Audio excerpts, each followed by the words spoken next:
बिस्मिल्लाहिर्रहमानिर्रहीम। इय्याका नअबुदु व इय्याका नस्तईन।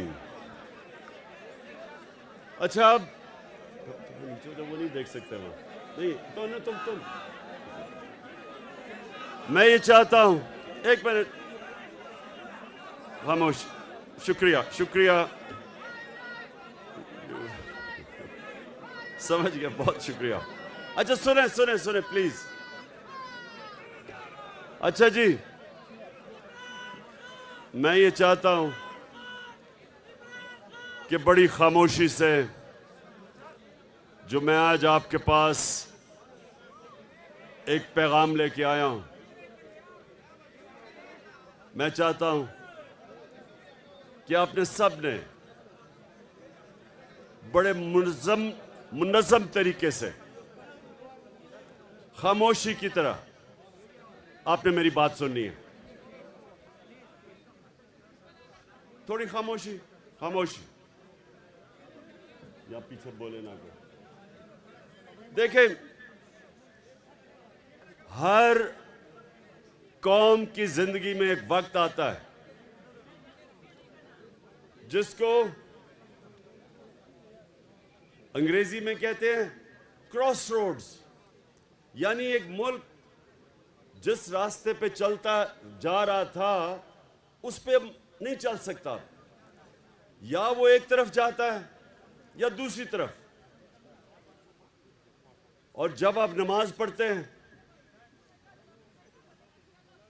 मेरे नौजवानों ये सुनो गौर से, आप जब नमाज पढ़ते हैं आप सिर्फ अल्लाह से एक चीज मांगते हैं कि अल्लाह उनके रास्ते पे लगा जिनको तूने नेमतें बख्शी, उनके रास्ते पे नहीं जो अपनी तबाही के रास्ते पे चले गए। तुम इधर बैठ, तुम आप भी बैठ जाओ, बैठ जाओ, बैठ जाओ, बैठ जाओ, आ जाओ, आ जाओ, बैठ जाओ। सामने भी वो देख नहीं सकते, इधर आ जाओ, इधर इस पे बैठ जाओ ना, इधर आ जाओ, पीछे आ जाओ। हाँ उधर, ओहो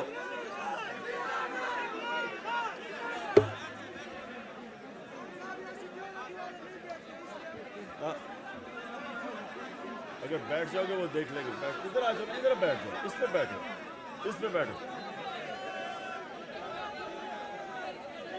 ठीक है, ठीक है। अच्छा पेशावर,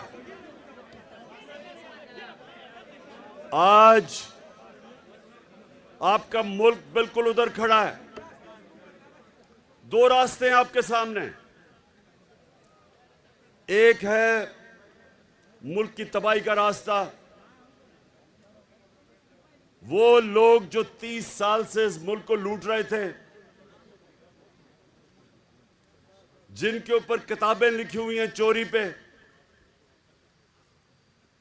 इनके ऊपर डॉक्यूमेंट्री, बीबीसी की डॉक्यूमेंट्री बनी हुई है इनकी चोरी के ऊपर। ये जरदारी खानदान और नवाज शरीफ खानदान, ये 30 साल से चोरी कर रहे हैं। मैं जब 26 साल पहले पॉलिटिक्स में आया तो मैंने अपनी, आपकी जो आज पार्टी है उसका नाम रखा इंसाफ की तहरीक, क्योंकि जब माशरे में इंसाफ होता है तो चोरी खत्म हो जाती है। करप्शन उस माशरे में होती है जिधर इंसाफ नहीं होता, जिधर कानून की हुक्मरानी नहीं होती। तो जब मैं आया था पॉलिटिक्स में, मैं इन दोनों खानदान को जाती तौर पे जानता था। मेरी इनसे कोई जाती लड़ाई नहीं थी, मेरी इनसे सिर्फ एक लड़ाई थी कि ये करप्शन का मतलब होता है मुल्क का पैसा चोरी करना। चोरी होती है जब किसी के घर में चोरी हो, तो ये मुल्क का पैसा चोरी जब करते हैं करप्शन, वो मुल्क को तबाह कर देती है। आज दुनिया में जितने गरीब मुल्क हैं सबका एक ही मसला है, वहां जरदारी और शरीफ नवाज शरीफ टाइप लोग बैठ के मुल्क का पैसा चोरी करके बाहर ले जाते हैं और वो मुल्क तबाह हो जाता है, वो मकरूज हो जाता है। सुने, आज जो लोग पहले जनरल मुशर्रफ ने इनको बचाया, अपनी कुर्सी बचाने के लिए इनको एनआरओ दिया। एनआरओ का मतलब इनकी सारी चोरी माफ कर दी। वो मुशर्रफ कर ही नहीं सकता था, क्योंकि चोरी तो पाकिस्तान की कौम के पैसे की चोरी थी, उसकी जाती चोरी तो थी नहीं। उसने पहले अपने आप को बचाने के लिए उसने इनकी चोरी माफ की। अमेरिकनों ने बीच में पड़े। कॉन्डोलीजा राइस, वो जो सेक्रेटरी ऑफ स्टेट थी, उसने अपनी किताब में लिखा कि मैंने मुशर्रफ को और जरदारी को इकट्ठा किया और मैंने मुशर्रफ से इनको एनआरओ दिलवाया।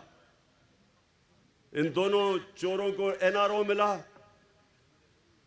इनके केसेस माफ हुए, ये वापस आए और 10 साल में इन्होंने, सुने जरा, 10 साल में इन्होंने 4 गुना पाकिस्तान का कर्जा बढ़ाया। 2008 में 60 साल में पाकिस्तान का जो कर्जा था वो 6000 अरब था। ये सुन ले जरा। और नौजवानों, मैं चाहता हूं कि ये आप ज़हनों में डाल लें कि आप किसके लिए लड़ रहे हैं, आप किसके लिए जहाद लड़ रहे हैं। तो आपको पहले समझ आए कि मुल्क से हो क्या रहा है। 6000 अरब से हमारा कर्जा चढ़ के 10 सालों में 30,000 अरब पे गया। 4 गुना पाकिस्तान का कर्जा बढ़ा सिर्फ 10 सालों में। 60 सालों में जितना कर्जा लिया था इस मुल्क ने, इन्होंने अपने 10 साल में 4 गुना पाकिस्तान का कर्जा बढ़ाया। जिसका नतीजा क्या हुआ? जब हम आए 2018 में, तो जितना भी हमने टैक्स का पैसा इकट्ठा किया था, आधा पैसा चला गया इनके लिए हुए कर्जों की किस्तें देने पे। आधा पैसा उधर चला गया। तो मुल्क कैसे चलाते हैं? कैसे हम लोगों की खिदमत करते हैं, सड़कें बनाते हैं, स्कूल बनाते हैं, अस्पताल बनाते हैं? क्योंकि आधा पैसा तो इनके लिए हुए कर्जों पे चला गया, किस्तों पे। अब हमें लोगों ने वोट दी 2018 में इन 2 चोरों के खिलाफ। हम इलेक्शन जीत के आए। ये दोनों बार भाग गए। ये नवाज शरीफ बार भाग गया, इसाक डार बार भाग गया, इनके बेटे बार भाग गए। नवाज शरीफ के, शहबाज शरीफ के दोनों बेटे आज बाहर हैं। क्यों बाहर हैं? क्योंकि ये डरे हुए थे। कर्जे इनके ऊपर, इनके दौर के केसेस बने हुए थे चोरी के।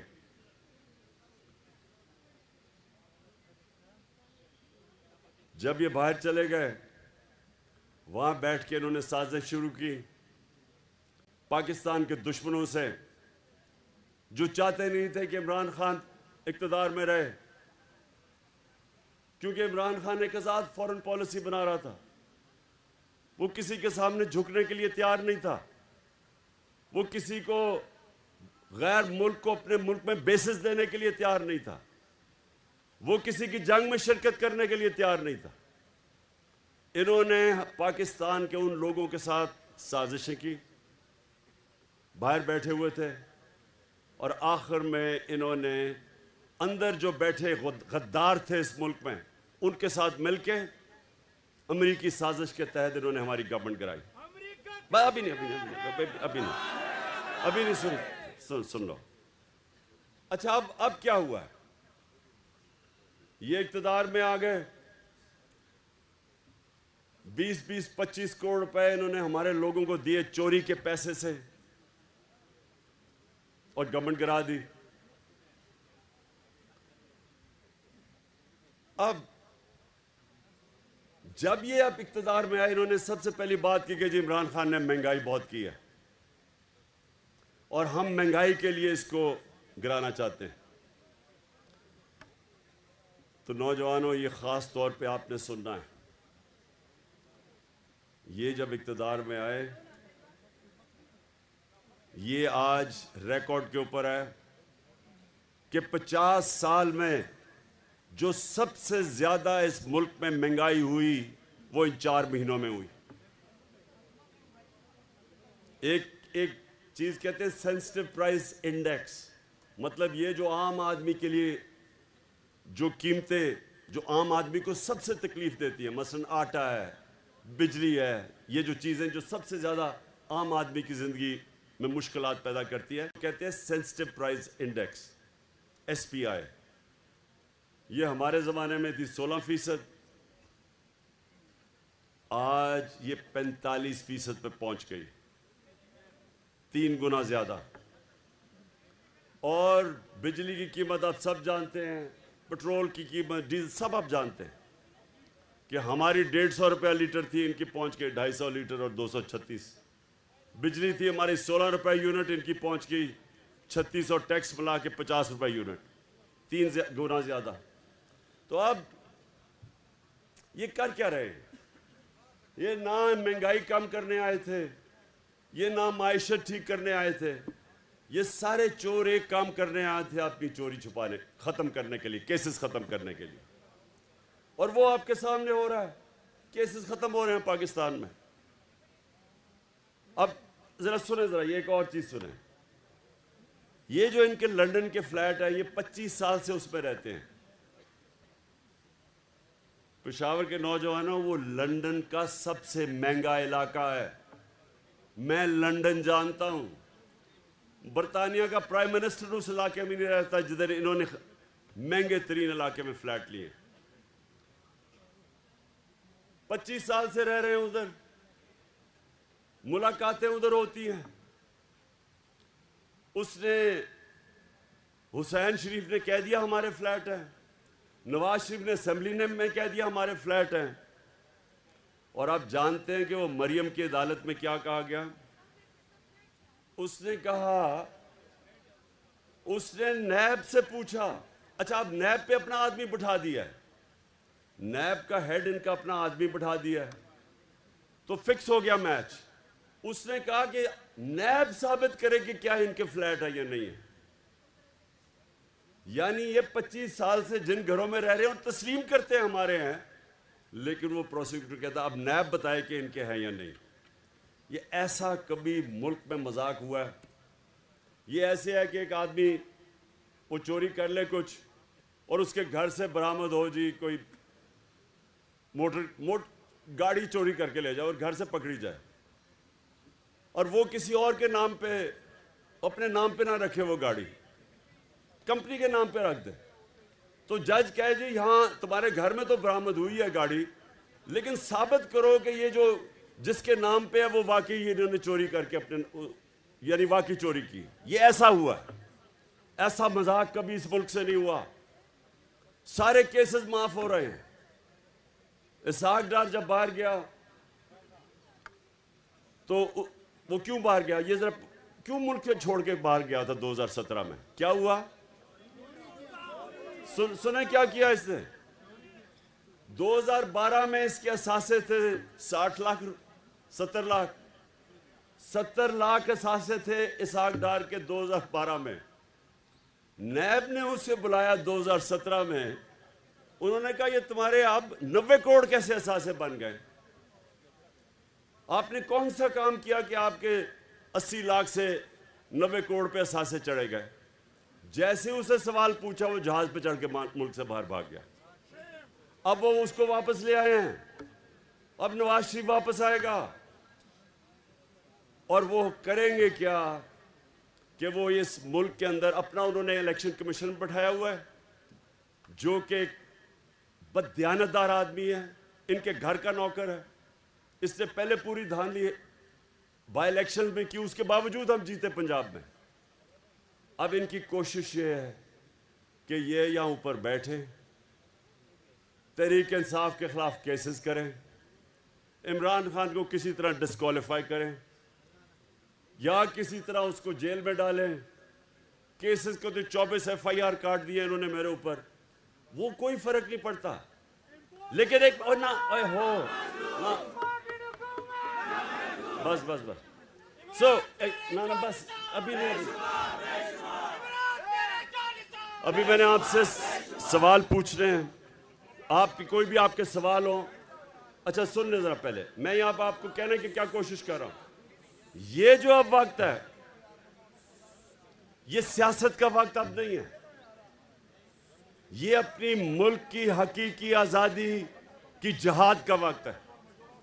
ये जो अब मैं आपकी तैयारी करवा रहा हूं, ये जो आपकी तैयारी है, ये अपने मुल्क के मुस्तकबिल को बचाने की तैयारी है। ये आप अपने बच्चों की जंग लड़ रहे हैं उनके मुस्तकबिल के लिए। मैं आखिर में जब आपके सवाल हो जाएंगे उसके बाद मैं आपसे एक हल्फ लूंगा जाने से पहले। सब ने आपने मेरे साथ हल्फ लेना है जब मैं खत्म करूंगा।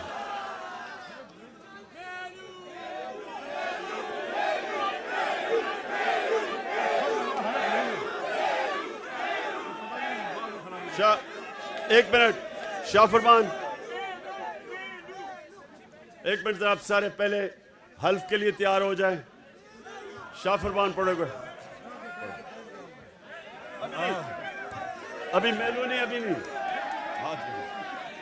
आप हल्फ पढ़े साथ साथ बिस्मिल्लाहिर्रहमानिर्रहीम। हम अल्लाह को हाजिर और नाजिर जानकर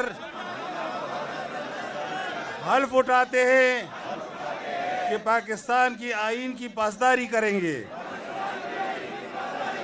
और इसकी हिफाजत करेंगे, और ये कि हम हकीकी आज़ादी तहरीक को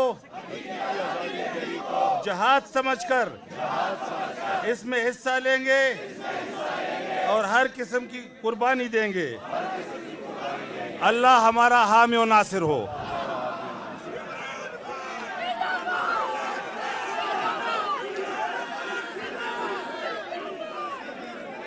अच्छा जी, खामोशी।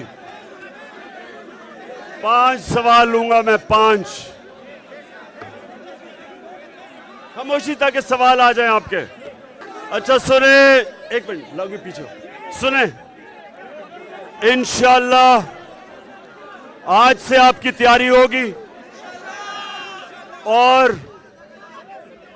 मैं कभी भी 5-6 दिन के बाद मैं कभी भी आपको कॉल दूंगा और आपने सबने तैयार होना है इंशाअल्लाह।